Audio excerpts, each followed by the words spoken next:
same guys. There's twice as many mothers, black mothers, that are black fathers. That has to mean that, what I'm saying, some, people are sharing. It's there's a lot more sharing of guys that is going on, and like as long as that's going on, you never have people see eye to eye, because women want, maybe, I mean, it seems like women want more than what they qualify for, and dudes are just saying, well, if you want more than what you qualify, I can't help you. I'm only this guy. I'm only, this average guy who does these average things. If you feel like you worth more, then I guess go and get it. And everybody's clamoring for the same guys, 6-foot Jesus, if you will. Wait, not just 6-foot Jesus. What'd you call it? What did I call it? Did I call it something else? You said they want 6-foot Jesus walking on water. 6-foot Jesus with six-pack, you know what I mean? Making six figures, walking on water in Gucci flip-flops. Everybody can't have that guy, though. I think that's more of it, though, because women are encouraged to have standards that maybe a little bit. I mean, like, we saw one show for 2.5, 3 years, whereas women were calling in literally asking for 6-foot Jesus, and it's just like, do you really deserve that? Or, but if everybody wants that guy, then it's, then the relationship thing kind of washes away, because women are asking for a thing, that, I don't think every guy can be, obviously everybody can't be 6-foot Jesus, so, and even when women do get 6-foot Jesus, it's like, Sierra won't stop twerking, Michelle Obama was tired of Barack for now. If you want to say 6-foot Jesus, that's 6-foot. Barack Obama, that's kind of 6-foot Jesus. You know what I'm saying? If you want to, be tired of him for 10 years. I mean, if you are tired of him for 10 years, I would just kept that to myself. But when you are, the president, and even your wife is still saying she's tired of you for 10 years, it kind of just, I don't know. I don't like, it's not because women are horrible. It's just that there's no penalty for poor behavior. I think there's probably the same amount of bad people on both sides, but it's just no penalty for poor behavior when you're talking about women, So I'm curious, what do you think that penalty should be based off your argument? Well, I think that what's happening is that men are jumping in the way of the penalty. So that accountability is not about, like, when women say hold him accountable, they think it's about criticizing somebody. No, it's actually accountability is getting out of the way and let you serve or suffer whatever consequence comes to you because of that. So, for example, if you're a promiscuous woman and you decide to have sex with a degenerate and you have his baby, well, there should be no guy coming to save you. You made a decision. So I'm not saying that we should do something to you, but what we should do is not something for you. So there's your consequence. You've made that decision, because typically the further back you go, you have sex with a degenerate, that's what you did, and it was, and further you go back, obviously, it's less. Do you mean to just have sex, or to actually have his kid? Have his kid. Okay. Have his kid. I mean, and the further you go back, you didn't do that. When you did that, you did have a kid, and you had to marry him, or something had to happen, but you couldn't just have degenerate babies. You couldn't just do that, but now you can, and there's so many fail safes for you to get that off, and be able to still have, resources, have, housing, and so on and so forth. But if all those safety nets get taken away and say, okay, be this independent woman you say you're being, or say you are, then I think that you have less of that. But since there's no penalty for it, and we have every fail safe that we could possibly give to women who make poor decisions, well, then obviously the side that gets, no penalty for poor behavior is going to continue the poor behavior. Again, men just die. Like, we either die, we get resources taken away from us, we come home. Like it's funny how that, like, for example, black women will have so much debt, leading evictions, you know what I mean,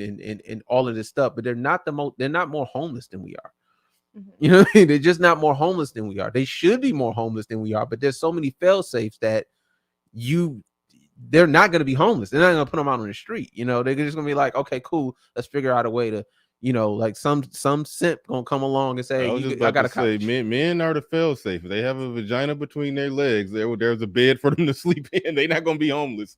Not gonna be homeless for too long. I mean, you don't see as many women out there holding "will work for food" signs. I saw one. I've seen one too, but it's a reason why they don't have to hold the will work for food sign because I guess and that's wild because it they doing something else for that food. Yeah, hold on, real quick, you got it. Wow. real quick. Real quick, shout out to Timekeeper. I didn't want to get too far away from the point, but he's making in that comment the general point that I was making when I always ask the question, did he leave you and the kids, or did you leave him and take the kids with you? Obviously those are celebrities that got whole different issues and celebrity problems and whatnot, but we see shining examples like that. I think it's like that, like, Mike, wasn't it something simple like she didn't want him to play another year in the NFL or something goofy like that? Yeah. To where it just broke up a family because the man wanted to pursue a passion for one more year. Tia Mowry didn't say that her husband was a horrible father or even a horrible husband for that matter. She just graduated out of her marriage. Oh yeah. Like, she did. What the hell is that? Like, but there's no penalty for it.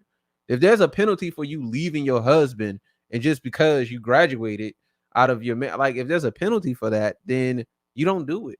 You don't start. And I didn't know how their kids were. The kids are like preteens, teenagers. You don't just do that. You gotta have a reason. There better be some abuse of some sort, something. Well, all right. Well, shout out to everybody in the building. Y'all make sure y'all get the likes up. I think I fixed the audio problems earlier. I heard somebody in the chat room, read somebody in the chat room, said that I sound, excuse me, not a mic working. I probably caught that. But anyway, hopefully I sound better. I did have to go into settings and play with it and fix the audio issues. Hopefully it didn't sound completely trash or at the beginning of the show. But shout out to everybody in the building. Mike said a mouthful, so I didn't know it had to be somewhere in there. Vivica, you wanted to jump in. It had to be somewhere in there. So go ahead, you got it. You got it. So based off what you said on how men don't ever turn down women, they can only get as much as the women allow, basically, and how you said that women just kind of like basically pick and choose who they get to be with. So it's kind of up to the women to choose. From a sexual standpoint, when it comes to casual sex, right. That's true. And that's I don't know if you call it a flaw in the hardwiring of men, but that kind of is. I would definitely call it a flaw. Well, we're hardwired that way, and right. Like I always say, to get all into the. Go ahead. Just to speak on what you just said. All right, because go ahead. I like how it just comes from how you guys are hardwired, right? And there's just no fixing it. I didn't say it was no fixing it, because but that's just how you guys come, right? No, we have to put aspects of our nature in check, and I think society does a good job at putting aspects of male nature in check. Thus, there's prisons full of men who didn't have the flaws in male nature in check. So yeah, but it is our nature from a scientific standpoint, biology, evolution. Mating success for a male is to propagate his DNA, make babies with as many females as possible. For a woman, mating success for a female, mating success of all species is to propagate her DNA with the best possible male. Right. And so that would lend to men. That would lend to men being less choosy and women being more choosy. So when it comes to casual sex, yeah, men are less choosy. But I do think that we do got to get that in check. I don't think it's a good thing for men to just be hopping on anything, especially raw. Yeah, I'm with you on that. But I do want to let her finish her point, because she looked like she was building towards something. Yeah. Go ahead. I would say, just based off what you said on how we naturally respond, how men just kind of, go for basically anything is what you guys were talking about. Well, that's not what I said. That's how I kind of heard it. Okay, well, that's not. You guys just you don't get denied. You can only get as much as you're allowed. Well, right? I'm saying that the governor. Not to say you guys don't have any preference. That's what I'm saying. That's what I was saying. I'm like, the governor on how many people that a man can have sex with is how many women will have sex with him. So, for example, if you're, and I'll let you get back to it. If you're Future, for example, you got 9 baby mamas, not because you went and you raped somebody, but you have 9 baby mamas because they were consensually having sex with you, knowing what kind of dude you was. Right. You know, so I'm not. And look, that's a one guy problem Right. with a 9-woman problem. Right. So I'm saying that he can only have sex with as many women as will allow him to have sex with him. But if they know he's I mean, I don't know if he's a degenerate. I mean, he does have 9 baby mamas. But if he's a degenerate, I think we can call him that just because my personal theory. Because what if all 9 baby mamas only have that one baby daddy, and that one baby daddy has 9 baby mamas? No, they still ain't shit. No, but it has to do with the women because of that. Well, okay, it's two things. I mean, who said that the women knew? Like, and not only that, okay. like, I mean, we're all talking theoretical here. No, like, you have to put more context behind. Talking actual. Things. He's an actual celebrity. But it's okay. Well, I don't know who you guys are speaking about specifically. He said future. He said specifically future. If you become baby, if you become, I thought we were talking about a like made up scenario. Well, but I understand even with a made up scenario, it would speak to the lack of vetting on the guy, which is why I was saying I keep saying on the girl. Well, vetting of the guy by the girl, which would speak to why we should go back to men sort of taking care of the vetting. Like dads taking care of the vetting. But like the more and more you take, because you will go further back, we'll say, well, dad didn't vet because the dad wasn't there. Well, the reason that the dad wasn't there is because the dad before that didn't get the vet. You know what I mean? And then but when dads did the vetting and the woman lived in the house with the dad and didn't move out of that house till she was passed over to her husband and to pass over to the man that wanted to marry her. And then basically he took care of her. Women called that oppression. It was a whole damn movement where they burned a lot of bras in the streets to break that system down. Yeah, how's they picking been working? And now they picking for themselves, and now we got baby mama number 5, 4, 6, 7, 8, 9. Like that's like left to their own devices. Left to their own devices, they pick. You know what I mean? And not to say just in the aggregate, they're gonna pick degenerates, but there's entirely too many degenerates with babies. You didn't get to do that. You know what I mean? Or if you did that again, there was a penalty for it. They let you serve that penalty. And there's still cultures right now that'll let you serve that penalty. But you go. I'm sorry. No, you're good. I would just say, based off what you guys said about, men just get to men will get turned down a certain amount, but they're only allowed to have as much as the women say yes. But if that's the case, then why is it an issue if the women want to choose the higher selection? When that is what you said when it comes to just the nature of women and men. You said men have to be. That. Nah, absolutely nothing. You said women have to be more choosing, right? Yeah, no, I feel like ultimately that would be the goal for women, but I would also say men have to be more controlling of their desires, because if they want to, stick themselves into whatever is allowing, then that's ultimately going to be the issue, because men are manipulative as well. And I'm not saying women are either. These women may want degenerates after degenerate because they can rely on housing and do whatever they want. That's not what I'm saying. What I'm saying is, as women, why are we tore down for choosing correctly if there are a lot of degenerates? Where are you hearing being tore down for choosing correctly? I didn't say, because you said that every woman wants a 6-foot Jesus. 6-foot Jesus, right? If that's what they're desiring, then what's the issue? As long as they keep their legs closed to the degenerates and but they're not desire those. And this is the thing, they're not. What I'm saying. Well, hold on, wait. She's trying to pin down is something wrong with them wanting 6-foot Jesus walking on water in Gucci flip flops.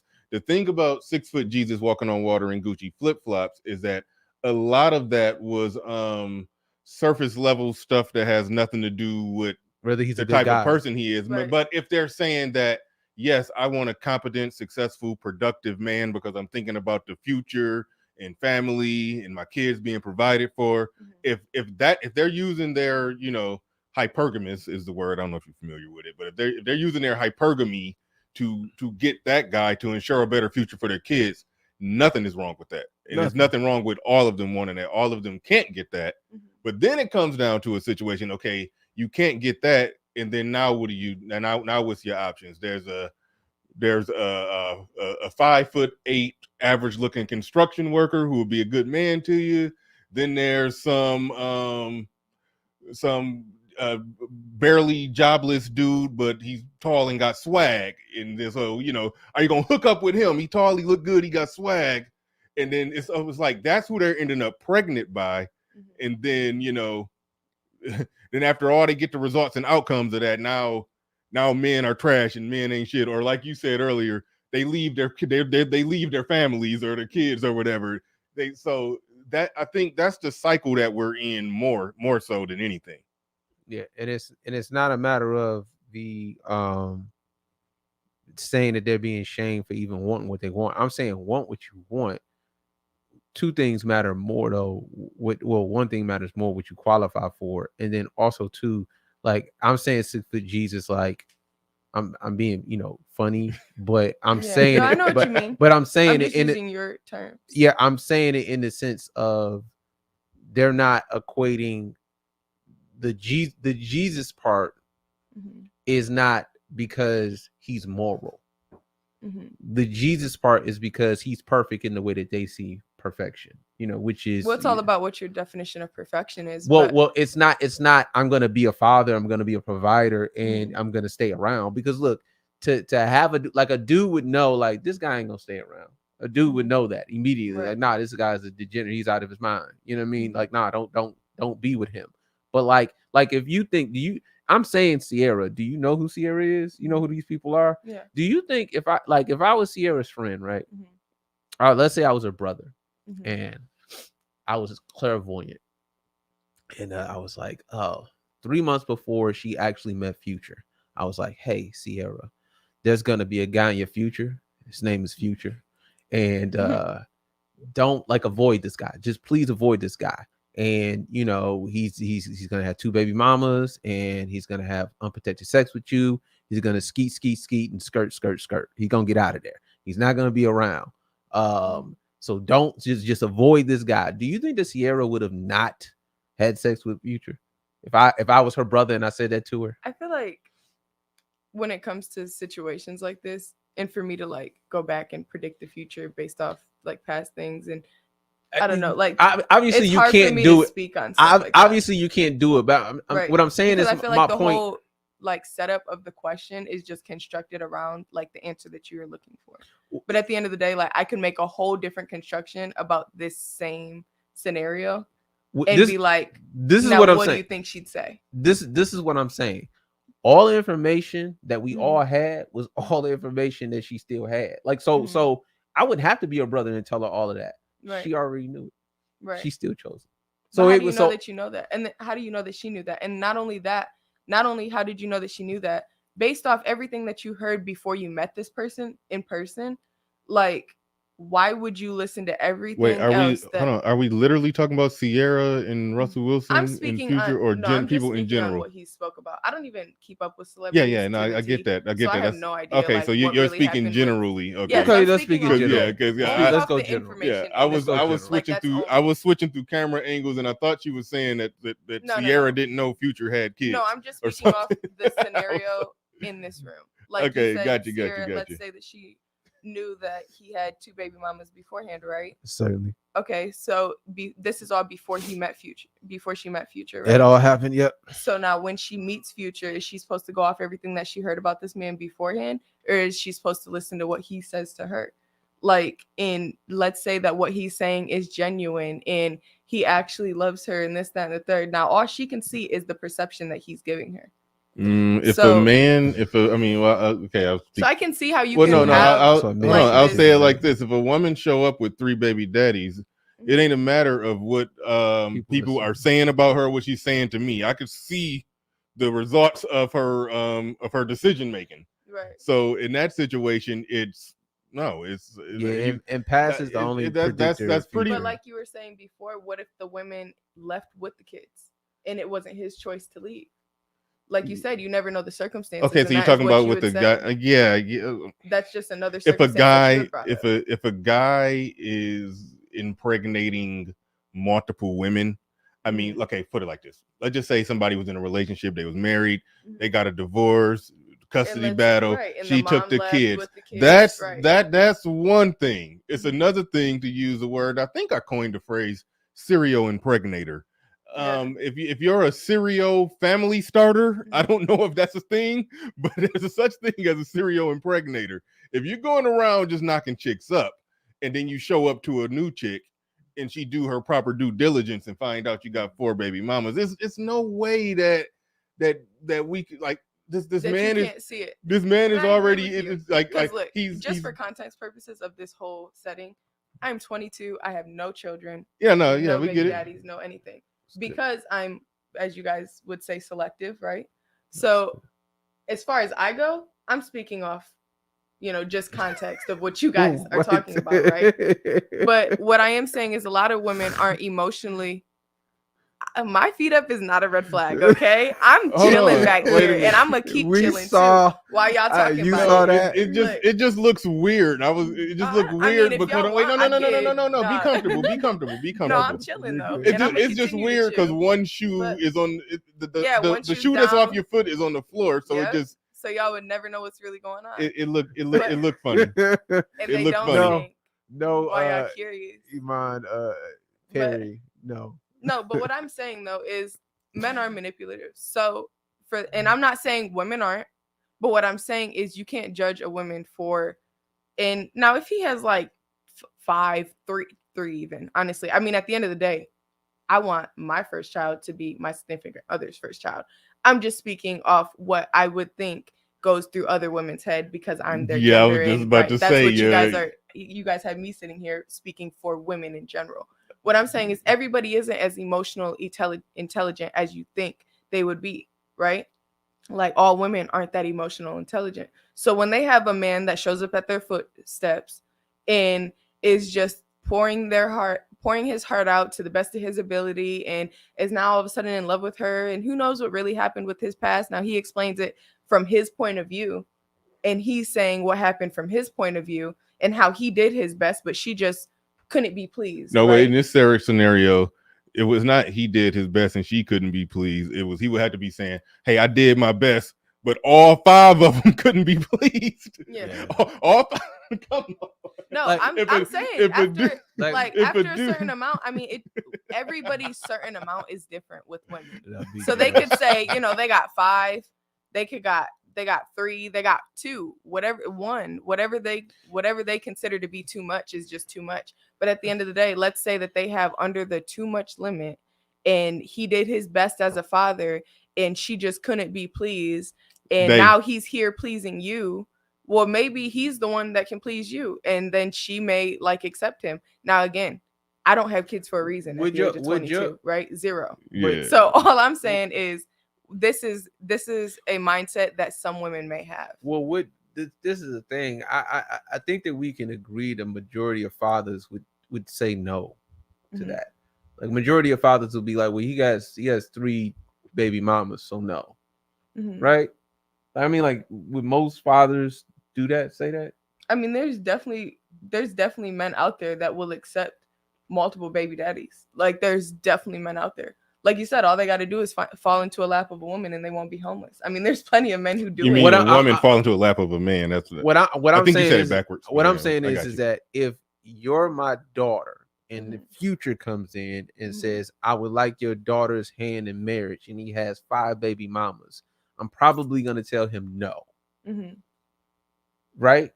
So I'm saying that if there's no man to vet this guy and say, well, no, then that's probably what's going on. Right. And I can understand that perspective too. Definitely right. But that's what I'm saying. Like, that's the problem. Because if you're saying, well, if he says the right thing towards, like, there's no such thing as saying the right thing when you got 5 baby mamas.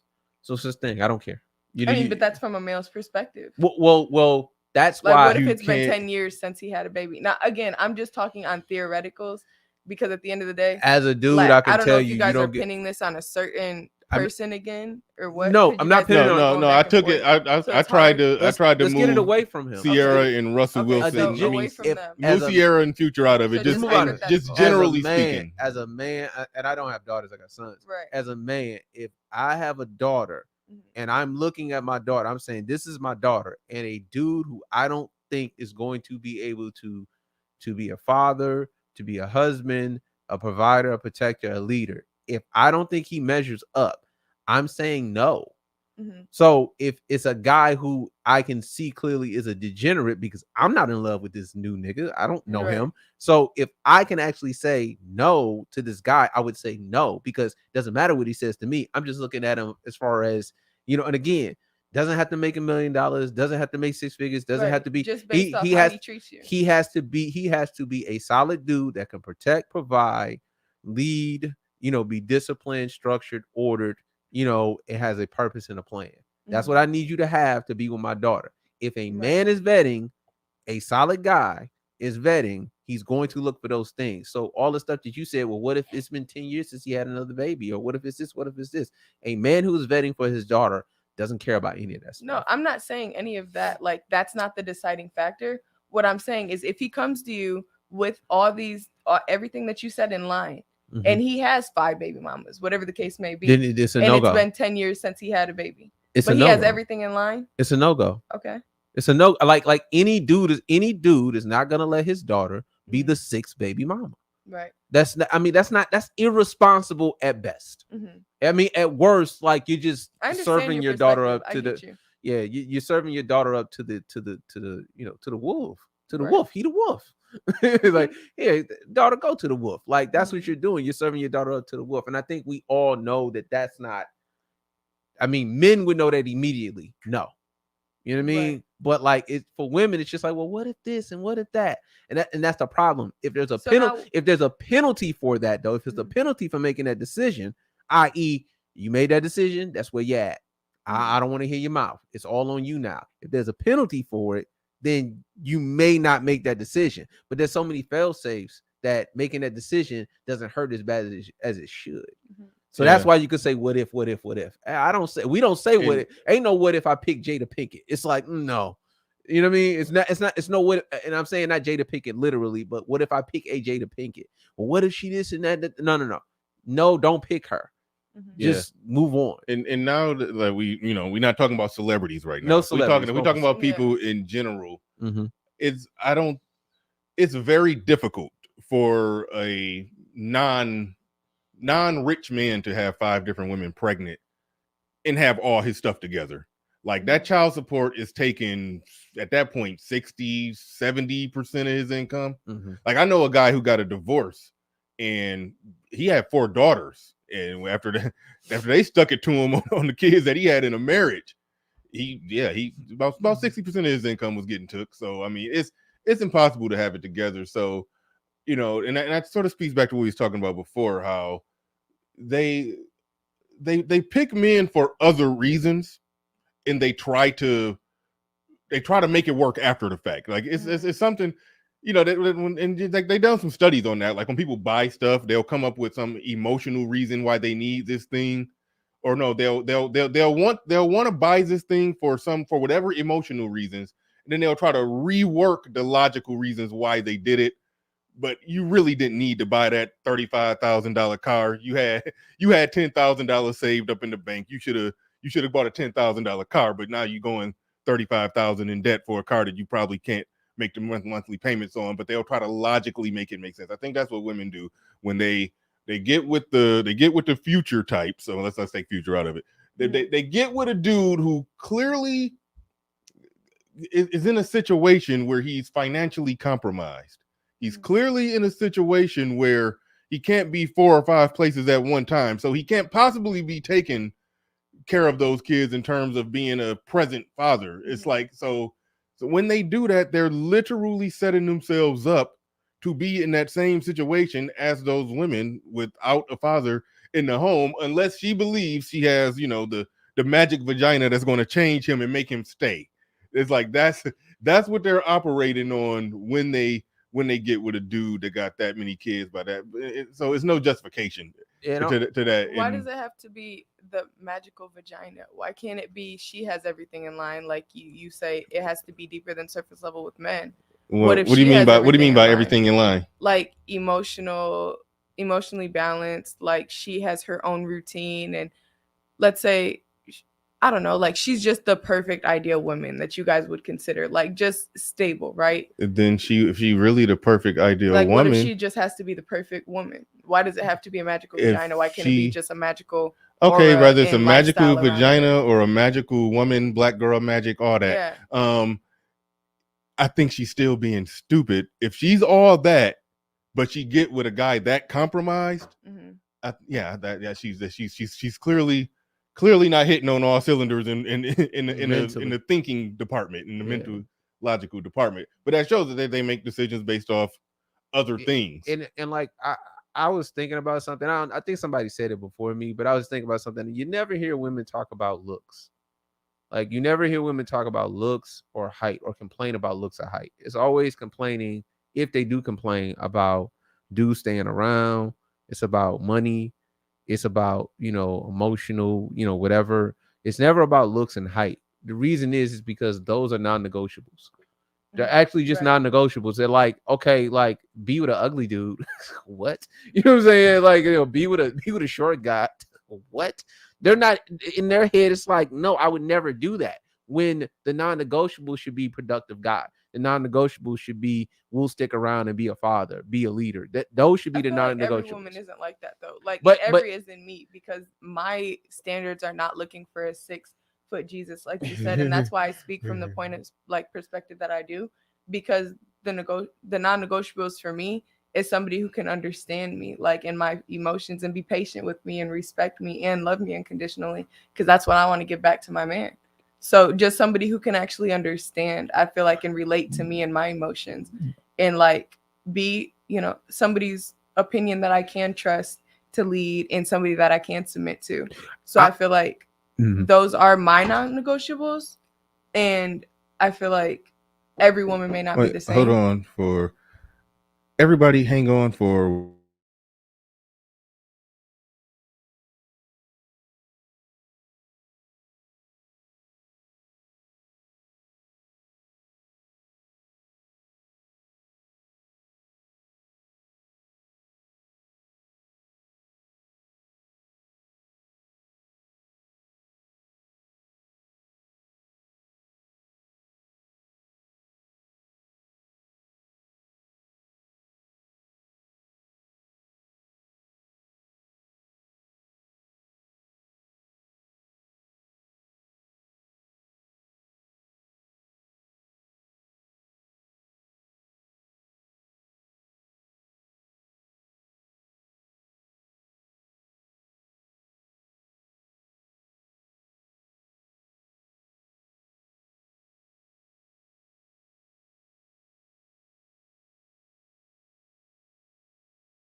all right, everybody.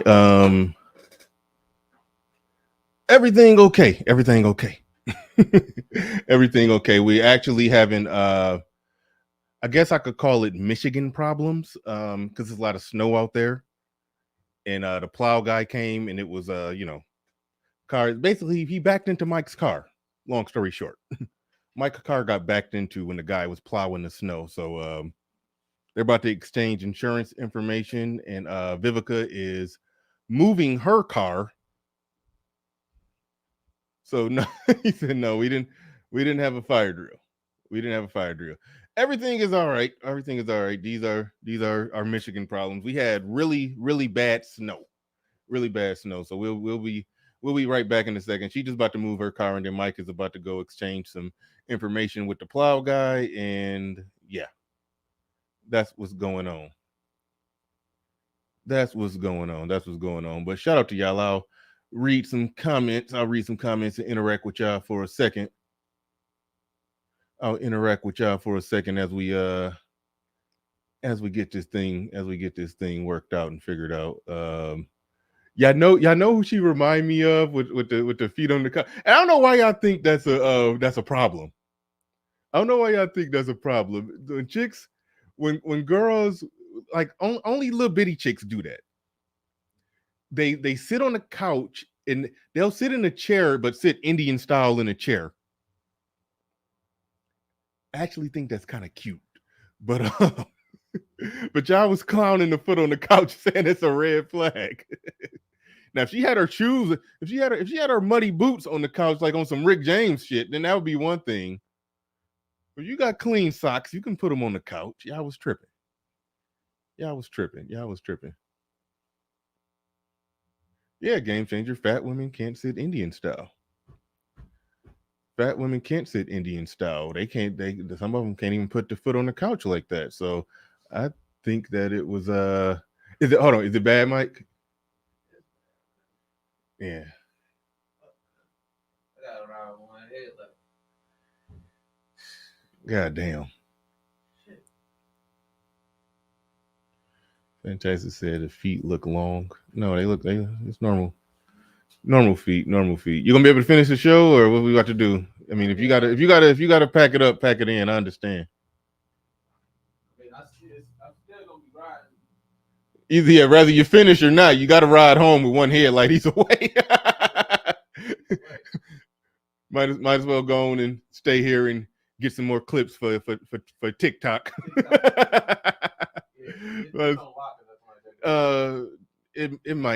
It might just check from the outside. If okay, then yeah, she'll be able to get back in after she move her car.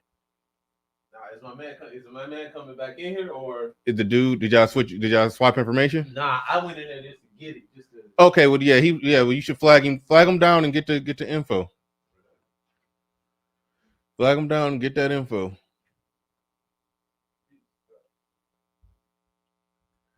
Yeah, Mike got hit by the guy who's plowing the snow. Well, Mike's car got hit by the guy who's plowing the snow. So yeah.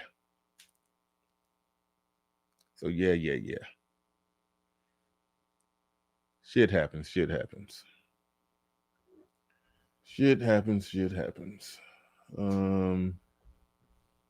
I got hit fairly recently by a girl. She was in high school, rear-ended me. My car still actually.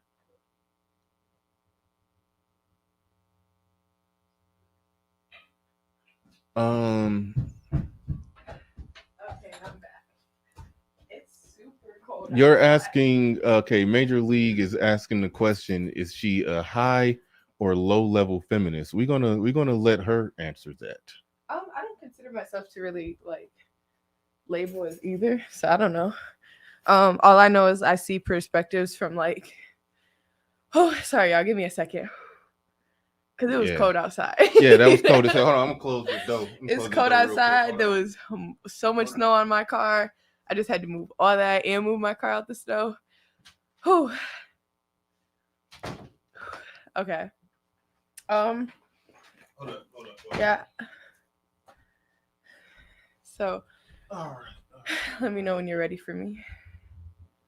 I got ice on me. Hold up.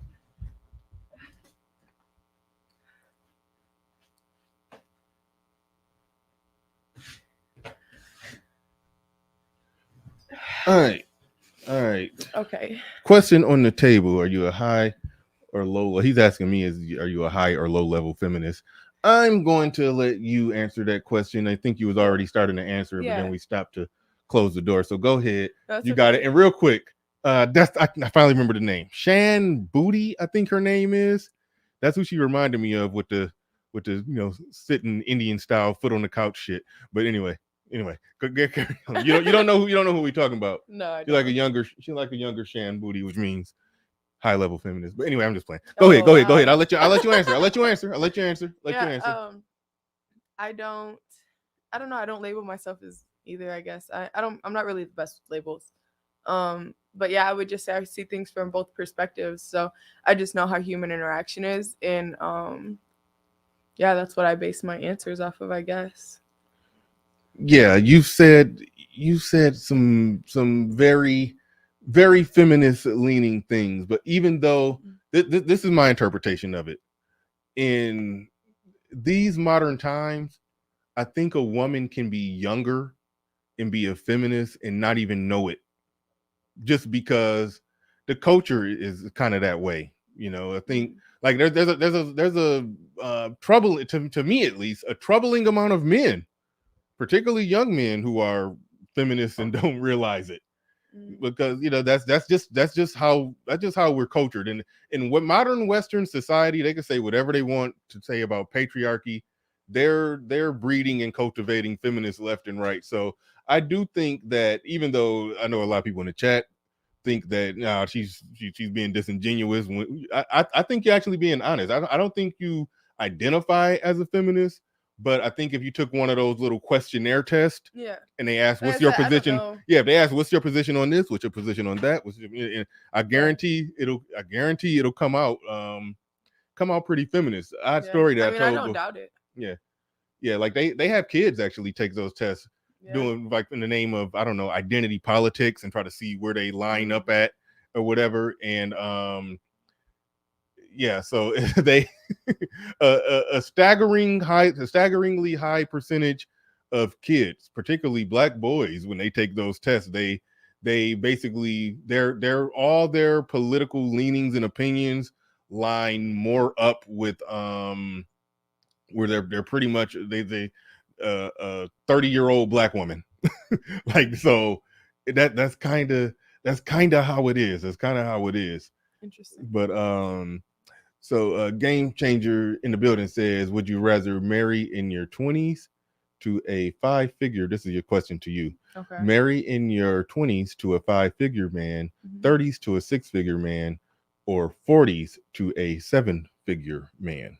I feel like, outside of how many figures he makes, like, what is selling me on this man? That would be my response to that question. Your response to that question is, outside of how many figures he makes, what is selling you on that man? That's what you say?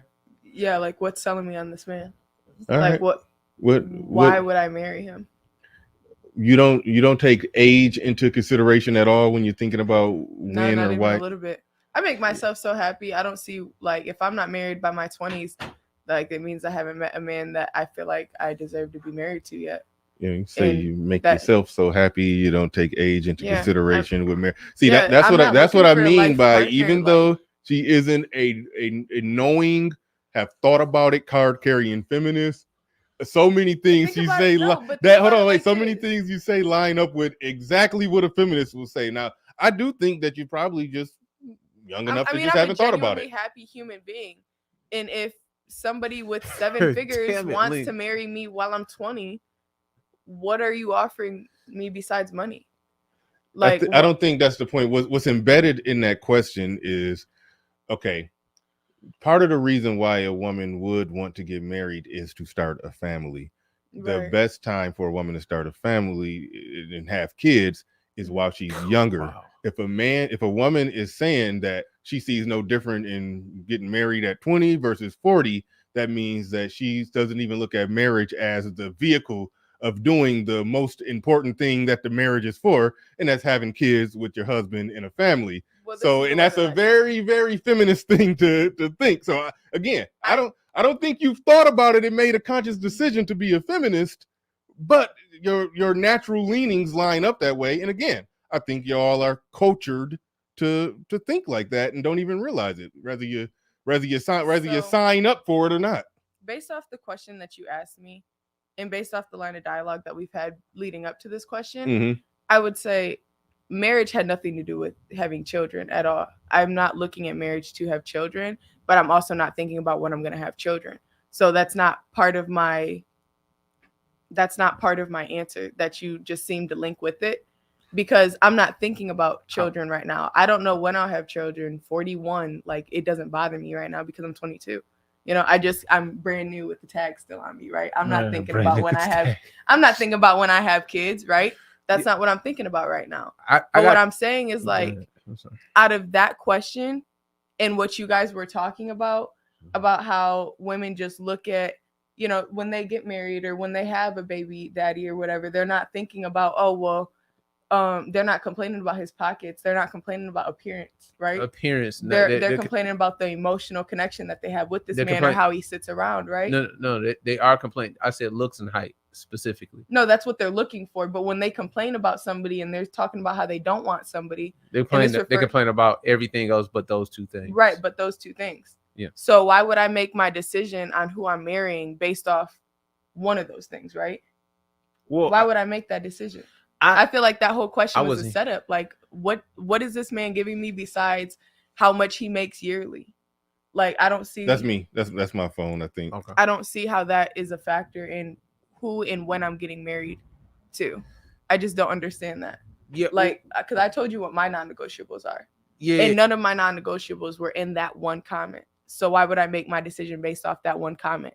And that's what I'm saying. I'm not considering kids. I'm not considering anything else other than why would I decide to share my life with this man based off how much he makes a year and based off how old I am? Like, why is that the case? Do you believe that there's I mean, I'll put it like this. Do you guys see my perspective though? I kind of walked in on some of it. Do you understand my perspective? I was kind of distracted with something. Well, I'll do this for you. Wow, nobody was listening to you. Apparently, I just walked in on it. I don't want to misunderstand what you're saying, but any questions you have, I'd be more than happy. Let me do this. Let me ask the question then. Okay. Are you saying that because the money thing came up and I must not have been here for the. Well, I'm gonna go ahead and pull. Yeah. You need the context. You need the shout out to Mr. Fantastic says Mr. Fantastic, shout out to you. He says the future is baby mama. #Fantastic was right. Shout out to Mr. Fantastic. Appreciate you coming through with the super chat. Trying to pull up Game Changers. Game Changer trying to get the link. I might do that. I might do the link. Not for everybody though. Not for everybody. I get Game Changer done earned a little privilege over here. but this was a question Game Changer asked. He said, would you rather marry in your 20s to a 5-figure man, in your 30s to a 6-figure man, in your 40s to a 7-figure man? That question is pretty smart and a lot deeper than what I think a lot of people realize it. And that's a question I'm going to be asking, going to be asking a lot, because what it does. And before I do want to get your thoughts on that, because now you know the context of the question. But what it does is it puts it into perspective. You know, you can see exactly where a woman sees or how she views marriage based off of that answer. Because again, the biggest purpose of a marriage is to build a family, to have the kids, raise the kids. That's what it's for. Are you more readily? That's not true. There's so many married people. No. I know, but for the most part, that's what it's for. Then maybe I don't fit the most part, because that's not how I'm answering it from the perspective. I understand that you're stepping outside of it, but from a societal standpoint, that is the main primary reason for marriage. Like if people wasn't having kids in the context of a marriage, the government wouldn't even care about having an institution of marriage. It would just be like, hey, 2 people get together, y'all have sex, y'all have kids, oh well. So that is what marriage is. That's technically what marriage is for, or at least I'm sure Game Changer would probably say, and I would say that from a woman's standpoint and from a man's standpoint, that's the main primary purpose. I mean, we can come up with some other reasons, and there are other good reasons. You know, there I feel like emotional connection. There are other good reasons to look at, like marriage is just like a I don't know, like a construct like that. I feel like it's just so like soulless. Like as a soul, you want to be connected with somebody in a relationship. I feel like having that perspective takes the deepness out of it. So maybe you're not looking at it from like a deeper perspective of marriage. It's not just about having kids at a certain age and just finding somebody to mate with, because at the end of the day, if you don't see this person's lifestyle leading up with yours, or if you don't think you're going to be happy with this person once you do get married, and let's say he does make X amount of money and you guys do have kids together and you guys never divorce, like, are you happy? And that's why I say, like, I make myself happy enough to where I don't feel like marriage is not, I don't know. I'm not saying it's not important. I do wish one day to have kids and do be married and everything like that. But as far as right now goes, like, obviously who I'm searching for in a life partner, I'm leading up to marriage. But right now, I would say, like, if you don't make me happy, then why would I think about leading up to marriage with you? Or even are you front loading it with somebody not making you happy? Like, that wasn't even a variable in the equation. But that should be a variable, though. I know, if they but don't make you happy, then what's the point? No, that's what I'm saying. To me, to some degree, that was a given. I mean, people. Why is that a given? I mean, you're typically not going to be in a relationship in the amount of time that it takes to get to the marriage if that person is making you miserable. So I was assuming that bare minimum thresholds of happiness or just not fucking up your life was already met. But I do want to get Mike's thought on that before we get far upfield. Yeah, so you don't think that they're I think that what you're doing, just listening to you, everything can't be fluid. Like, there has to be some order and structure in regards to relationships, which is why I think a lot of things fail, because there's no best practices, if you will, so that you go in one thing and then you come out another type of deal. These few things have to line up with regards to, like, marriage. I've heard it said, and I think it's pretty accurate. You have to be aligned, of course, financially, you know what I mean? And not necessarily saying, you got to make the same amount, but you have to have the same idea of money, religion, sex, in-laws, and kids. And so if you're aligned in those 5 things, you're pretty much compatible. Now, do you both have to like, coffee on Tuesday? I mean, like, whatever. That's things. But as far as like a spiritual, emotional connection, once you are aligned with those 5 things, you pretty much are kind of connected. 100%. Best practices, though, say that there has to be some kind of order of operations. And what you're saying, I don't see an order of operations in it. No, that's not what I'm saying. What I'm saying is, when you're compatible, after all the things that you had named, then you can get married to somebody. But just because they make 5 figures a year, and just because they make 7 figures a year, and I'm 20 years old, that doesn't mean anything to me. But this is the thing. That question, and I think does not pertain to that, because it has nothing to say about that at all. Just like it says nothing about kids, and it says nothing about being connected. No, that the kids was understated in the question because of the age factor. That's what I'm saying. The kids are implied in that. What's also implied in that is, well, there's so many things that are implied that I was not taking into consideration, because I read for the comment for what it is. Well, no, it's implied because of the age, because there's only a certain amount of time you can have kids. But also implied in there is the amount of dudes that you're going to have to pick from too. So 5 figures obviously gives you a bigger pool of guys. 6 figures obviously gives you a smaller pool, and 7 figures gives you an even smaller pool, of guys. Are you giving yourself the chance that you're going to have, which is typically in your 20s, you have the best chance, you have the most guys, that are going to be around you. 30 smaller, and then 40 even smaller. Like, are you seeing it for what it is with regards to opportunity to even get married? That's what that question is also about. So the kids thing, I mean, I don't know if you missed it, but I mean, it's there. And then also the amount of guys that you're going to even have to pick from. That's also in this question, because again, 20 with 5 dudes with 5 figures, that's a lot of guys. But 30 with 6 figures, obviously the 6 figures makes it not a lot of guys, but the 30 makes it not a lot of guys either, because guys hit their financial stride a little later in life. And then 7 figures obviously is just, that's less than 1% of guys. So of course that's not. Wow. But the problem is that these statistics seems like, do you know them for a fact? That $1 million, a guy that makes $1 million is less than 1%? Yeah. That's factual. Okay. I was just curious. That's very factual. Okay.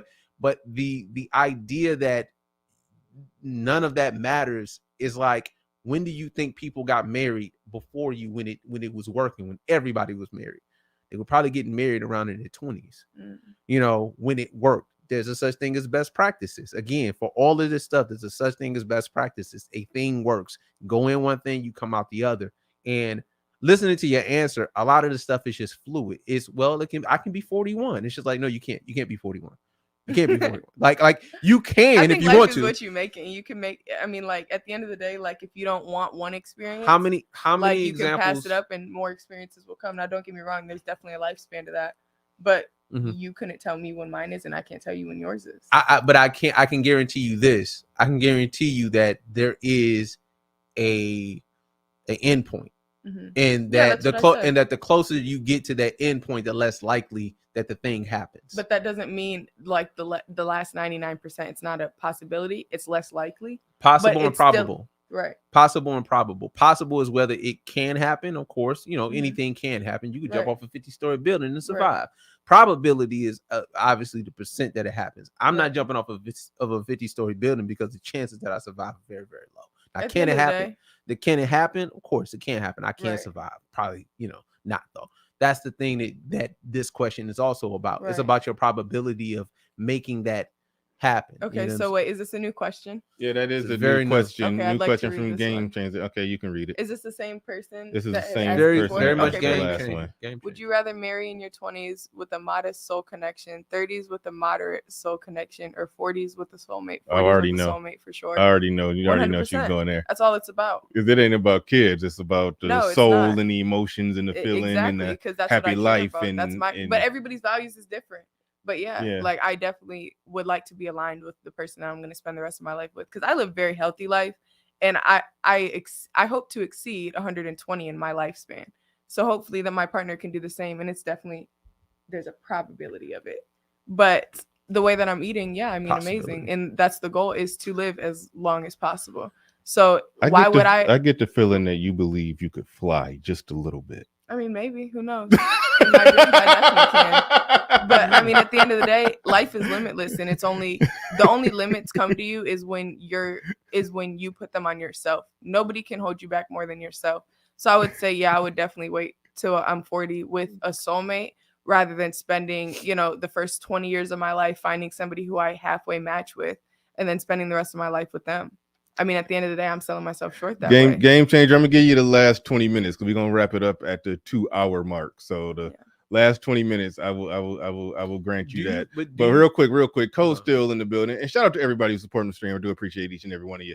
He says, which of the following three are most important? Money, romance, or you prefer a man who's confident? He said, which of the three? Oh, I guess that's one kind of man. Prefer a man who's confident, decisive, and likes to tell you what to do.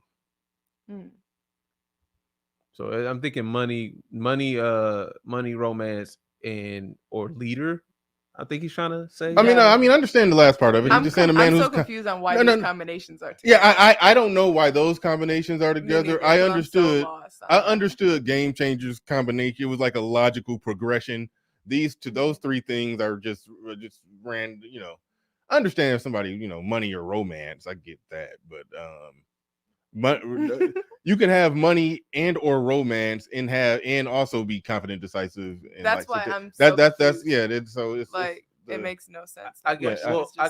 I guess my question is that, you know, and every woman knows the exception, you know, but we have to deal in generalities. We have to deal in the rule, if you will. Do you see the waiting till you're 40 happening a lot for people? I mean, well, look, obviously you don't. There's no possible way you could see that happening, because it's not happening like that, because people aren't getting first married in their 40s, you know? So, I mean, not to say that should bother you, because again, you can still believe that, you know, it's going to happen for me. I would just ask, don't you think that everybody thought it would happen for them? And does that even cross your mind? Not when somebody put in a constructed comment on something and I answered that comment for what it is. So with that comment, it was promising me a soulmate at 40. And that's what I went with because I think that that's what's important. So that one was easy. Yeah, that one. I knew she was gonna pick that one too. Yeah. So I mean, just based off how the comment was set up, that's what I would pick because it was guaranteed each way. Just like with the 5 figures, 6 figures, and 7 figures, it's guaranteed whichever way. Well, for this one, that question right there. You know, would you rather marry a man in your 20s to make 5 figures, 30s to make 6 figures, and 40s to make 7 figures? Yeah, I mean that one to me. Not saying this is how you thought of it, but to me, I think any chick that say, "Oh, 40s and 7 figures," she's thinking from the perspective of, I get to live my life, be this free spirit, do what the hell I want to do, have a 20-year-long whole phase, whatever the hell, and then get to marry a golden ticket rich man at 40. All about perspective. It's like that's why yeah, but so that's why it's deep though. If a woman says no, give me the 6 figures at 30 or the 5 figures at 20, that says that woman is thinking of that. That tells me that woman is going to be a great mother. That's what that tells me. If she take 5 figures. If she take 5 figures in her 20s or even 6 figures in her 30s, that says that she's thinking that she's even thinking about being a mom. I mean, I don't know if you can think about being a mom at 40. Like I don't have any kids and now I'm going to be a mom at 40. I mean, again, the exception happens. The brat is pregnant now. I have no idea who that is. You don't know who the brat is? Some old chick. Don't worry about it. Some chick that's 48 that probably shouldn't be pregnant.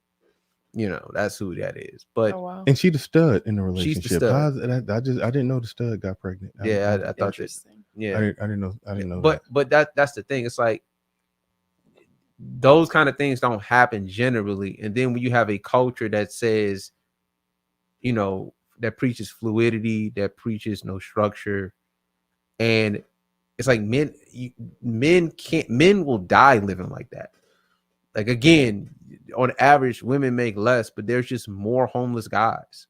You know, I don't think that men are inherently worse people. We, you know, are in prison way more for the same crimes. You know what I'm saying? Like, we can commit the same crime. Like, we don't get a break if we mess up or if we make a bad decision. There's no break. There's just, you get this consequence and everybody gets out the way and say, yeah, Michael messed up. There you go. There's your consequence. It's the fact that on the other side, you don't have to make that same decision. And like the culture promotes it. It says, this is okay. You know, and again, you know, like you can make whatever decision you want. I'm not saying that you shouldn't be able to make, but that would be the problem, that a woman in her 20s is saying, yeah, I can just wait till 40. Like, that wouldn't even cross when there was no safety nets, when there was no such thing as I mean, I'm not saying that you're going to go to the government, but when there was no such thing as you get to date 3 and 4 and 5 guys, and when there was no such thing as that, you got married to the best possible guy you can get married to, and you made it happen. Right. You know, and that was the, like with any community, nuclear families are going to be the cornerstone of it. And nothing you said is about nuclear family. I mean, like, you know, at least not to me. But I mean, if I'm going to find my soulmate at 40, like, and obviously that's not the goal. Hopefully I can find my soulmate as soon as possible. I was just basing it off that comment when it said, would you rather be, like, basically find somebody who you halfway match with, or find somebody where you more than halfway match with at 30, or find somebody who you all the way match with at 40. No matter what age I'm at, 23 next year. Let's say, like, I'm in a relationship now. Let's say the person I already met, let's say he's my soulmate. Hopefully that's the case, and hopefully I get to live a happy, long life and family with him, right? Yeah. Hopefully. Right? Yeah. But at the end of the day, what I'm striving for, and that's why I don't have kids yet, is to find somebody that is my soulmate and find somebody who I am 100% matched with. And so far, it's been working out great. And maybe that's what we're leading to, is marriage and then kids. But at the end of the day, like, let's say the person I am with, I only halfway match with. I'm not gonna just settle with them. I'm going to wait until I find somebody who I feel like I can match with. Settling wasn't 100%. On the table. You've introduced that into the discussion. Yeah, and that's another thing. Like, these concepts of settling. I won't lower my standards. What if I'm unhappy? These are and through no fault of your own, you only been born in this environment, you've only been swimming in this water. Right. Those are feminist ideologies that you just have. There's no such thing as that. There's no such thing as, you know, like I mean, like I don't know. The marriages that last are not about, they're about duty, honor. Like, you know, I have a job to do, you know, and I honor my job as I'm not trying to go to work every day. I wake up to be with somebody. But like, but I want to make you happy as much as I make myself happy, and I vice versa. Like, I want them to make me happy as well. I say this all the time. Like I mean, my marriage didn't work. Obviously, I'm an ex-husband. Hi, my name is Michael. I'm a divorcee. But I enjoy being a husband. Right. I enjoy being a husband. I took it as a duty, though. Right. It was my job. I woke up before everybody. I made sure that everybody was good. That's what I was about to say, and that's what's missing in a lot of modern conversations about marriage is the whole concept of duty. It's like it's more of a, does this make me feel good and feel happy? And look, and I get it. People want to live a happy life. I understand that, but before it was more of a duty.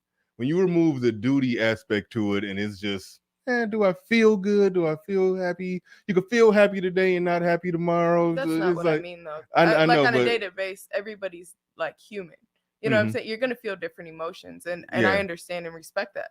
But at the end of the day, like the longevity of it, like, can this person deal with me like when I'm at my happiest and lowest, and vice versa? Can I deal with him when he's at his happiest and lowest? Yeah. Like, because at the end of the day, like you said before, if men show their emotions, will I see them as weaker? No, you're human. Like, and I'm going to understand that you are going to fluctuate with your emotions, but are we able to provide for each other, like mentally, physically, emotionally, spiritually? Yeah, I think when duty is removed from the table, I think those emotions and everything else is a little more fleeting, and people are a little bit more likely to pack up and separate when the aspect of duty is removed from it. So and I don't like that, because I mean, listen, I'm all for a happy life, but I understand that society works, families works when people look at it as a duty and not just, does this person make me feel wonderful and happy every day? It's like, I know you weren't saying every day, but that's how it comes off, and I think that's how a lot of people view it. They look at it as just a lifestyle thing and a feel good thing, and if at any moment the lifestyle of it falters or the feel goodies of it falter, then now all of a sudden, I think I want a divorce. Yeah, I think that's part of the reason why the divorce rate is so high. Yeah. But real quick, Coach still in the building says, sure, all three are possible in one man, but which one would you pick as most important? Okay, all right, Coach still, if you're gonna push the issue, send another super chat for it. We're gonna force her to, God damn it, pick one. Okay. All right. Gotta answer. Theoretical. Go ahead. Money, romance, or a man who's confident, decisive, and like tell you what to do. Which one you think is most important? I don't like the way likes to tell you what to do is like. Hold on, in the pre-recorded part, we talked about a man being dominant and controlling and stuff 100%. Like that. And but likes to tell you what to do does not sound like very trusting. Like, do you just like to tell me what to do? Like, is this right or wrong that you're telling me? Like, likes to tell me what to do. You said you like a man to be in control, and you said 100%. Be the leader, and the leader does like have to tell people what to do. So you want him to be, you want him to be the leader, but not like being the leader. You want him to be a disgruntled leader. No, that's not what I mean. What I'm saying is there's no intent behind his question. So I don't know if this is with good or ill intent. Well, let's assume good intent, because again, I go back to the when you go to worst case scenario, that's a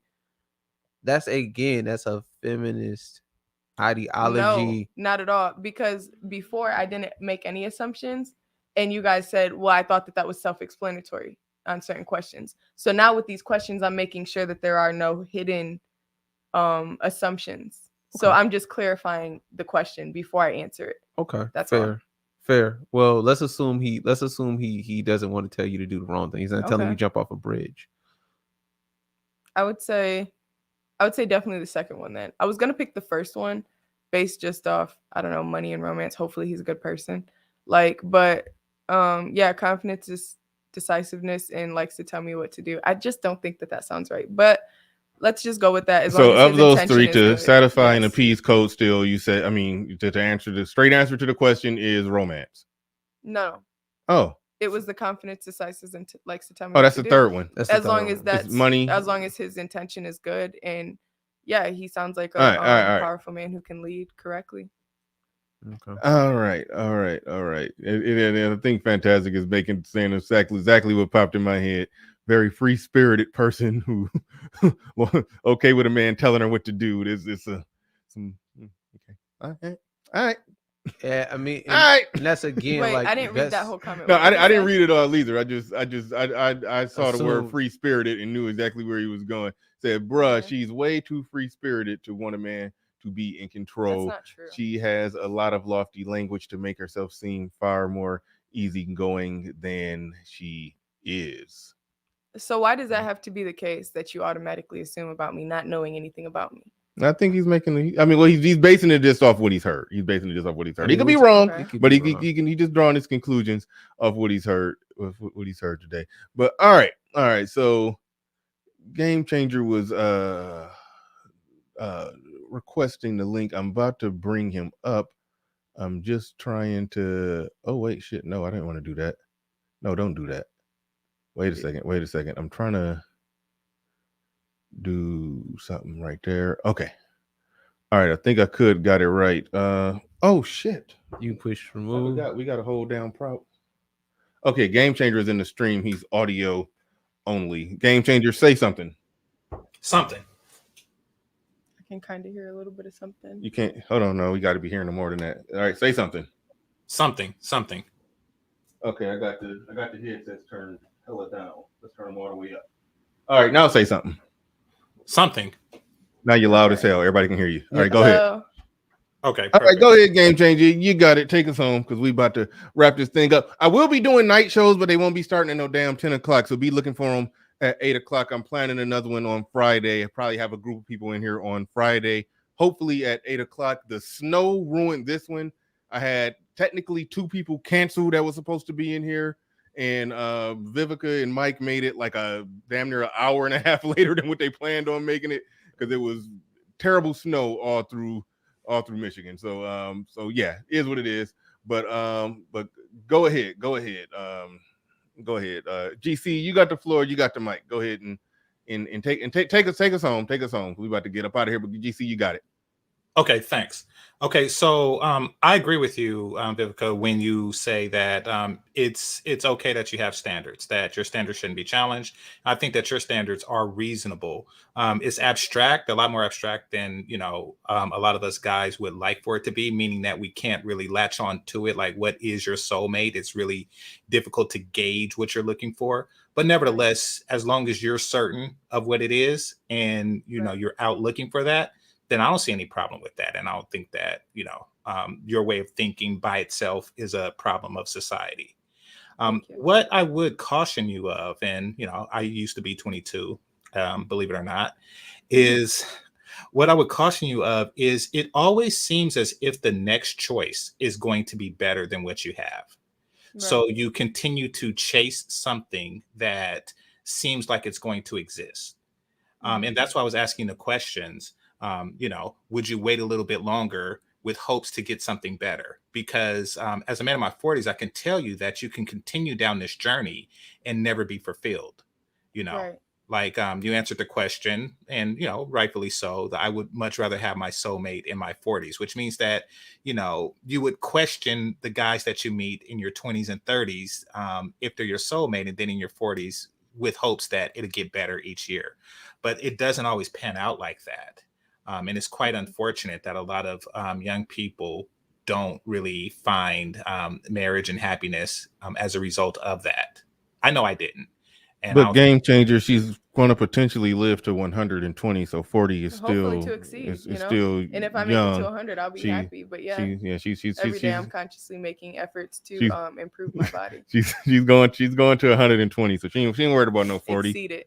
She's going to exceed 120. So she got to speak it into existence 100%. Manifest. How long? Exactly. How long do you plan to be fertile, realistically? Well, realistically, I have no number in my mind exactly, but you have a number in your mind for your death. 100%. You don't have a And number. I don't have an exact number. That's why I say exceed, because I don't want to put limitations on it. Now, if I lived in Haiti, I'll still be happy. But yeah, the goal is to 120, hopefully exceed it. Yes. Well, okay. So do you want kids? What'd you say? Do you want kids? Yes, I definitely want kids. How many kids would you like? Ideally 2. Okay. Maybe more. I wouldn't be happy. I mean, I wouldn't be unhappy with more or less. Okay. But 2 would be ideal. Okay, that's perfect. So you're saying that as long as the connection with somebody is strong, then you can have it much later in life. I could definitely see that.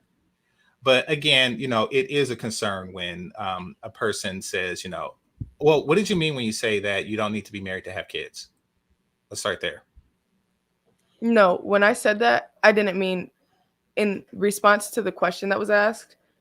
I was saying like having kids wasn't in mind when I answered that question. That's what was said when I said that. I'm almost positive, unless you can correct me.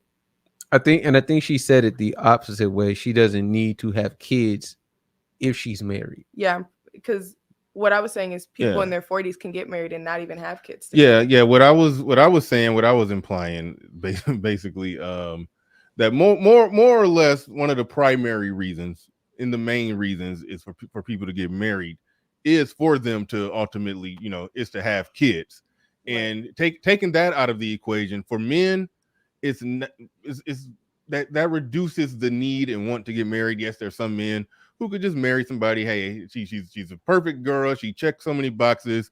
If she wants the title of being a wife, okay, fine, whatever, I get her. Some dudes do that. Right. And but generally speaking, for a man, if a man wants a family, he does have to be attached to a woman, like we talked about earlier. If a woman wants a family, she just needs some sperm. Them her damn kids. She gonna take them and they hers. Yep.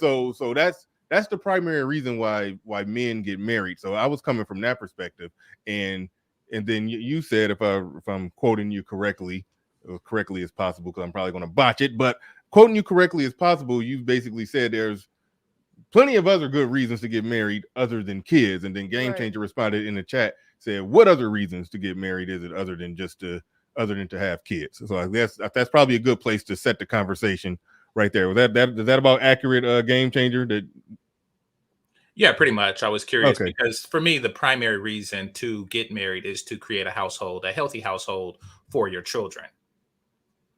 Right. And to stay married. I think that's the primary reason. I mean, anything else really seems kind of selfish, in my opinion. Like if you marry a person based on, because this is the most beautiful woman I'm ever going to be with, and I want to secure it, that's selfish. And, if a woman says the same thing, like this is the most eligible guy that I'm ever going to be with, so I'm going to secure it, that's also a selfish reason. I mean, I think that the most selfless reason for people to get married is to secure a future for the children.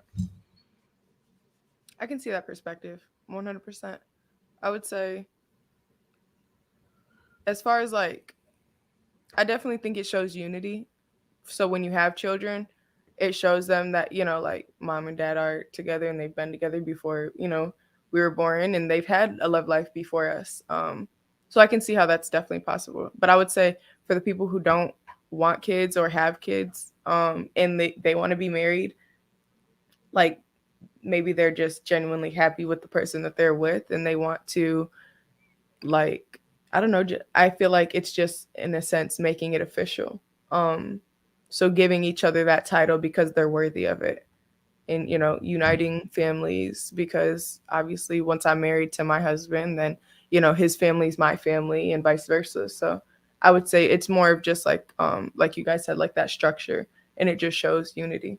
So it doesn't have to be necessarily for the children, but it does show that you want to spend the rest of your life with them, and so much that you'll put it on paper. Okay. All right, real quick before you respond, GC, shout out to Captain Cisco. Says, what percentage of people living to 120? I think every 6 months I see an announcement of some old woman that made it to 117, 119, 120. So yeah, I mean, Yeah, I mean, the answer to that can happen, possibility. You know like, what I'm saying? Like every 6 months you see something like that. 6 months to a year, it's like, oh shit, somebody made it to 119. But no, shout out to Captain Cisco. Do appreciate you supporting the stream. Who else we got in this joint? Somebody else super chatted. I don't know. I'll pass the game changer. I'll dig up the other one. I like to acknowledge everybody who drop a little something on it. So go ahead, game changer. You was about to jump in. Okay. The answer to the question is 2. Not 2%. It's 2 people alive right now that's 120 years old. There you go. So you're going to be 2 in 2. What is it? 8 billion people on Earth. Mm-hmm. So you'll be 1 in 4 billion. You would technically be 1 in 4 billion. Okay, cool. She can do it. She got it. Oh, I definitely believe in myself. She said she could. Statistics don't bother me. I know how I eat, and I know like how the majority of Americans eat. And I'm not saying like that it's like unheard of, because it's definitely a possibility. But yeah, it's all about, I mean, I'm 22 and I care about my health, and I have been for the past 2 years. So I can only imagine how the rest of my life is going to go. Make sure you're careful on the way home, because semi trucks don't care how good you eat. Yeah. No, but at the end of the day, I'm not saying I'm just playing. Right? Yeah, plow trucks neither. But what I'm saying is, like, yeah, that's the way I treat my body. Those are the goals that I'm reaching, and it's not a bad thing to have goals, and they can be like limitless, 100%. Yeah, I agree. Yeah, that's cool, man. It's nothing wrong with having goals. I what I really think is like, and you don't need to have some goals that are like 2 years, 3 years, or structured in any way, shape, or form. But it just seems like the ones that I've heard have been like being 120 years old type ones, like jump off a 50-story building and survive type. Yeah, like I said, the only limits that are in your life, especially at the age that I'm in, is the ones that you put ahead of yourself. And I'm not going to limit myself in any aspect of life. I mean, I promote everybody to do the same. I agree. I promote that for you. Yeah, it's good. It's good stuff. No, I mean, so speaking of treating your body right, I seen your Instagram, and okay. And from the pictures there, I could tell that you probably are into like modeling or acting or some form of entertainment and things like that. Okay, so yes, I am. All right. That being the case, would you? And the question I'm about to ask is really just to determine like how much would you be willing to. That's a good question. I already know what you're about to ask. No, I couldn't hear what you had said. I'm sorry. Go ahead. Oh no, just to determine like what would you be willing to sacrifice for those two children that that you hope to have one day. Okay. And I guess the first question would be, so you get like a modeling opportunity that you've been waiting for quite some time. I don't know how that industry works, but this is an opportunity that you've been waiting for quite a while. However, you've been planning to get pregnant for the same amount of time. Would you postpone pregnancy and take that opportunity, or would you just go ahead and get pregnant and go through with that? I guess in the moment of said opportunity is presented to me, which makes me happier. So I would say, can I hold off on pregnancy and pursue my career a little bit further? Or am I just to the point of where I feel like I've reached enough success to where I am ready to postpone my career to have a kid? Well, so that was my answer. This would be considered like a pivotal point. You know how some actors or actresses, they get that certain role. For Michael B. Jordan, it was Fruitvale Station. Some people just get that role of a lifetime that really set their career on fire. But prior to that, they were just, working their way up for quite some time.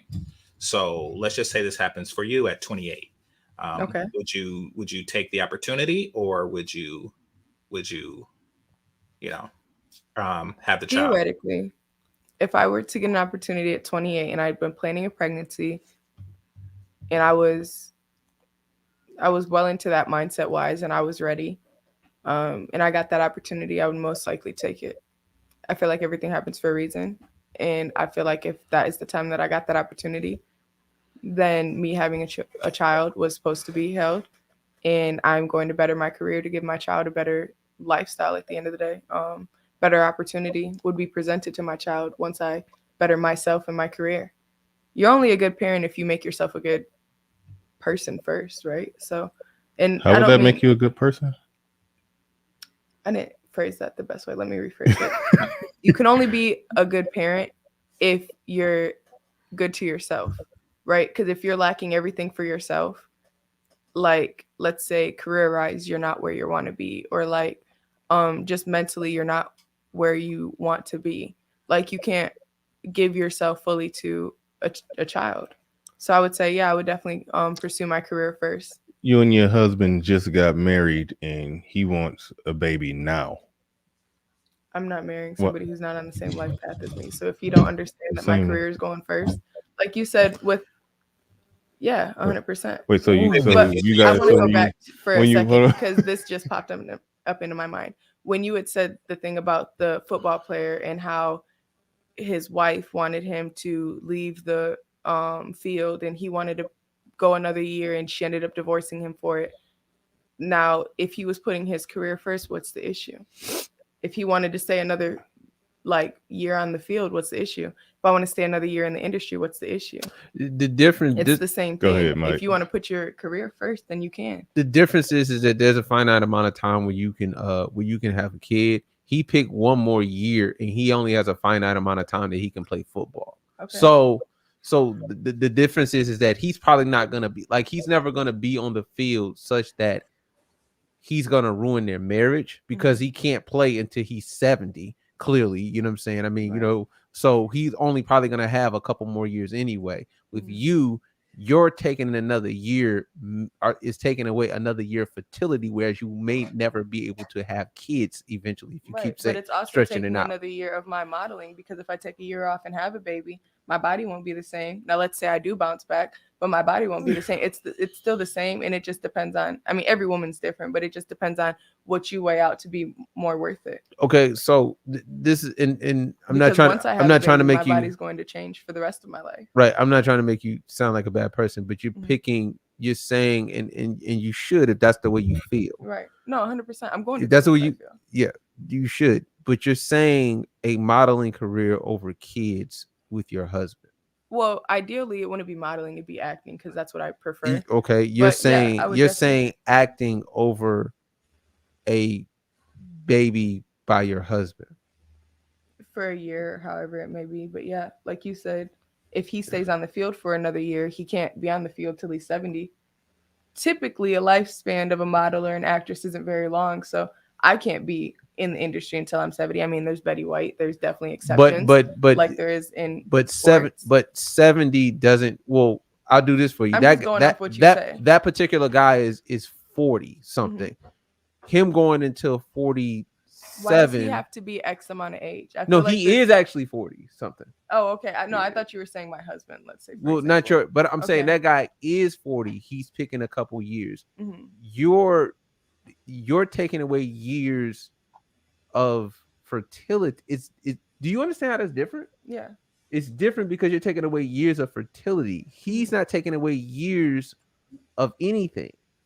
I mean, he's not taking away anything. I get what you're saying. I see you're taking away years of the situations are different. But yes, I'd still definitely pick my career if that's what I had said at that set position in my life. Yeah, that's how I'd feel. Oh man, yeah, another year in the NFL.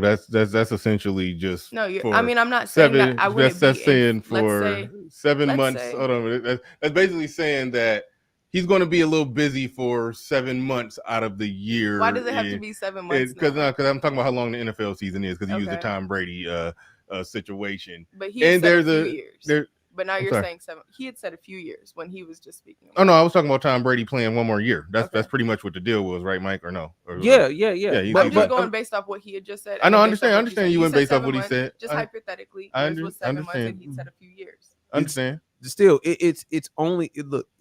Fertility is not evergreen. Is my point. Fertility is not evergreen.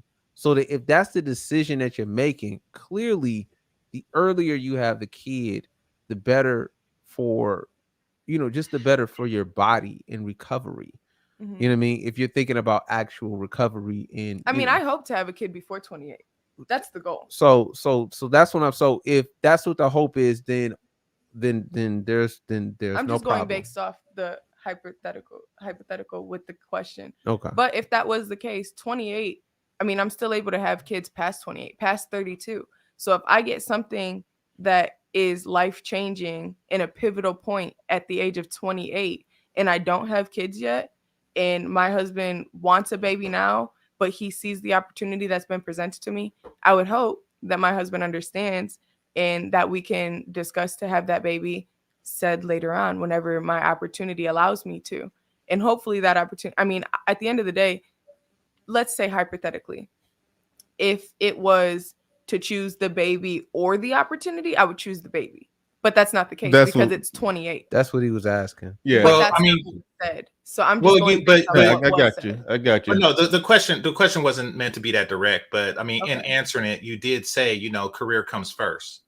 I think, yeah. But if it was an alternative to where I couldn't have a kid, it would definitely be the kid. No, I understand. But what I'm saying is that I think that one of the main things that that is hindering modern relationships is priorities.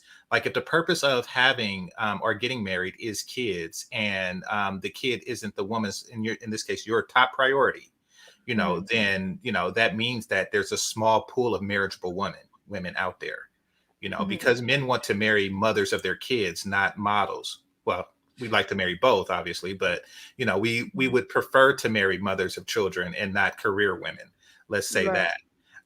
And I do think that with this generation, and it's not just your generation, I'm in my early 40s and we have the same problem. So it's been going on for a while, but my grandparents had it to where children came first, you know, before everything, and most certainly before careers, because the purpose of it was to sustain a healthy household.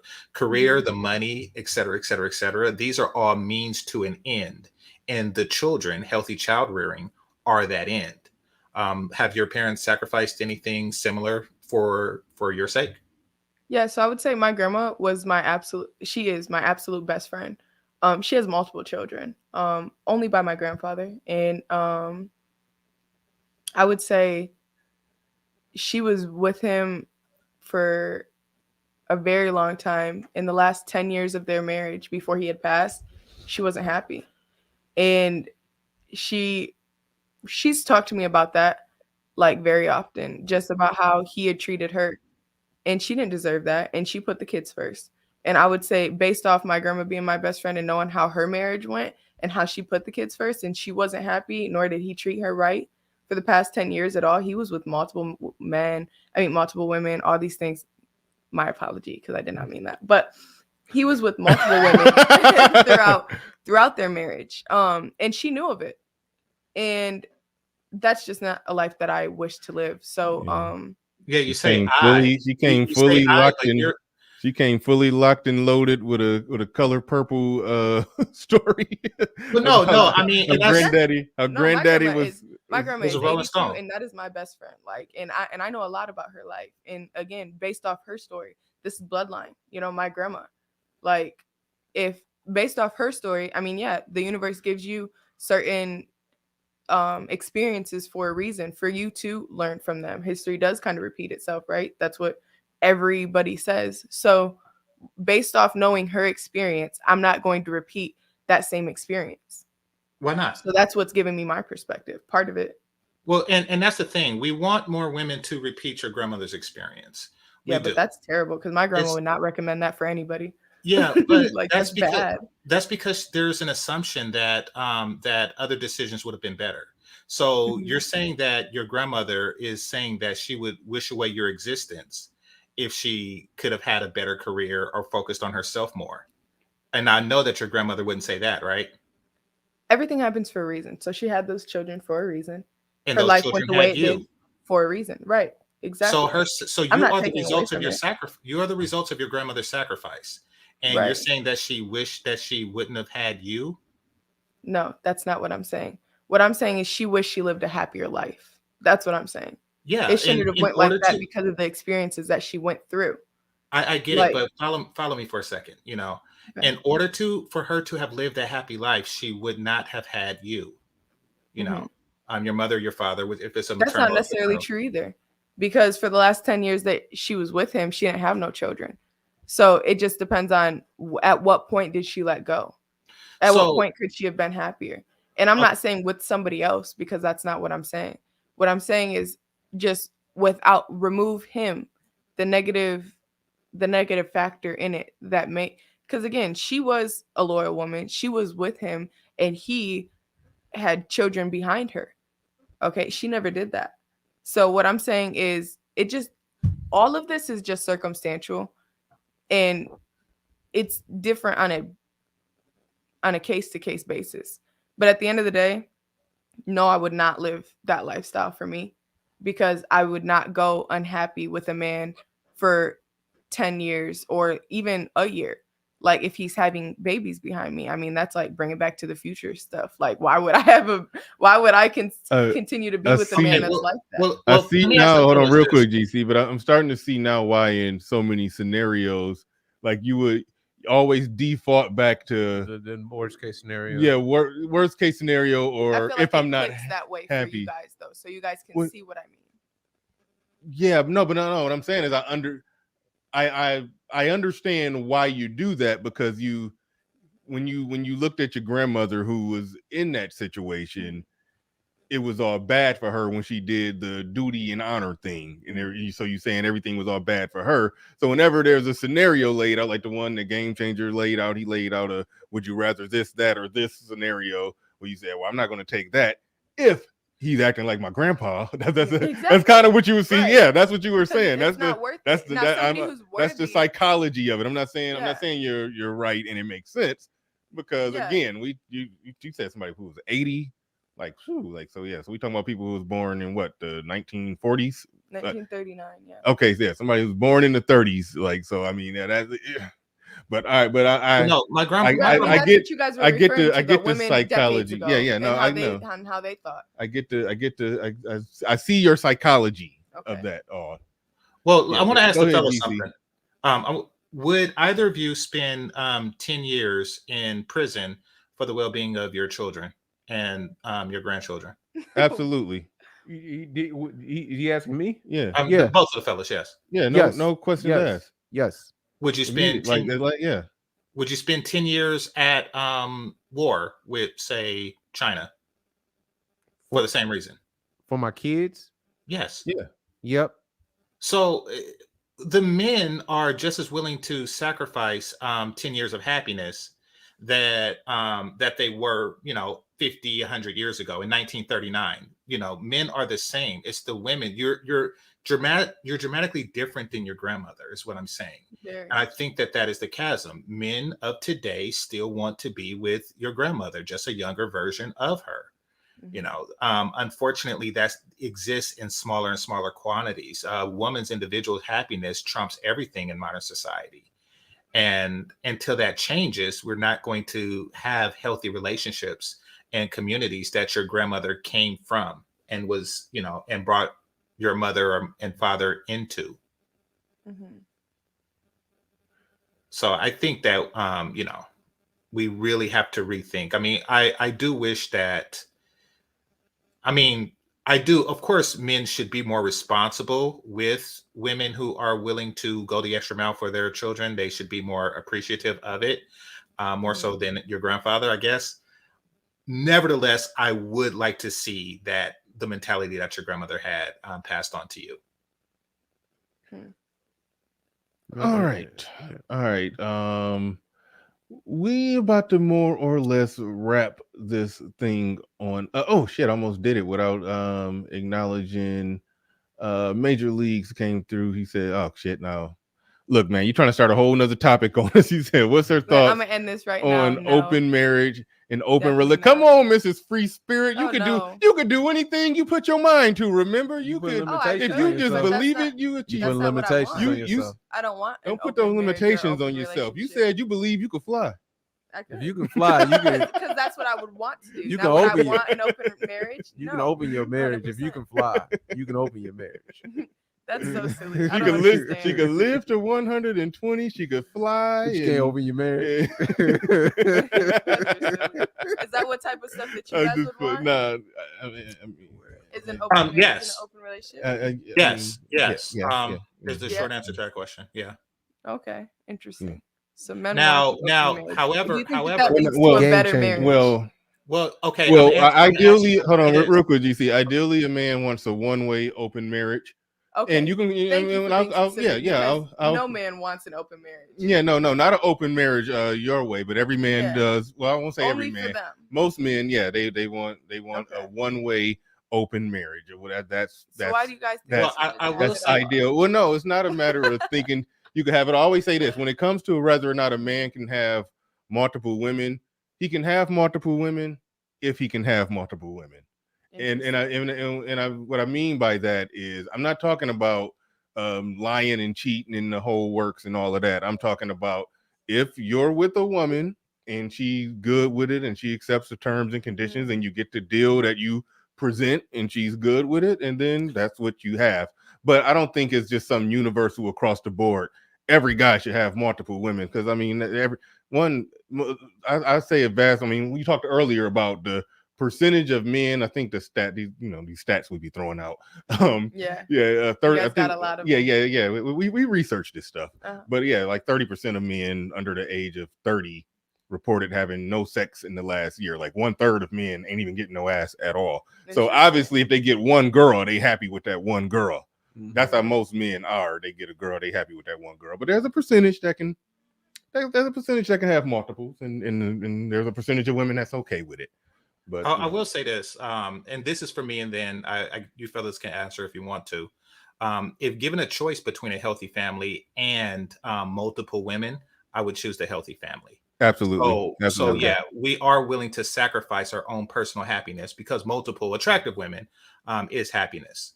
You know, and by multiple, I'm talking about two whose combined weight is not 300. Like that is. Oh my God. Yeah. Oh, you lucky you in good shape. Game Changer would not. Hilarious. He would not be nowhere near. Why is that funny? As nice. If you lucky in good shape. But he said I went to your Instagram and immediately. Yeah.